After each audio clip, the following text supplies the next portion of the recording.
নিজেকে সস্তা করা বন্ধ করুন। 3টি কারণে বেশি কথা বলা বিপজ্জনক। নাম্বার 1, কথার ওজন কমে যাওয়া। আপনি যত বেশি বলবেন আপনার কথা ততটাই সস্তা হতে শুরু করবে।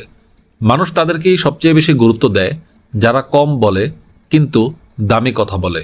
নাম্বার 2, ভুল করার ঝুঁকি। বেশি কথা বলতে গিয়ে আমরা প্রায়ই এমন কিছু বলে ফেলি যা বলা উচিত ছিল না। এতে নিজের গোপন তথ্য বা দুর্বলতা অন্যের কাছে ফাঁস হয়ে যায়, যা পরে আপনার বিরুদ্ধেই ব্যবহৃত হতে পারে। নাম্বার 3, রহস্য হারানো। নীরবতা আপনার চরিত্রে একটি রহস্যময় গাম্ভীর্য তৈরি করে। যে মানুষটা সব বলে দেয় তার প্রতি মানুষের কৌতূহল দ্রুত শেষ হয়ে যায়। ডার্ক সাইকোলজিতে একে বলে দ্য পাওয়ার অফ মিস্ট্রি।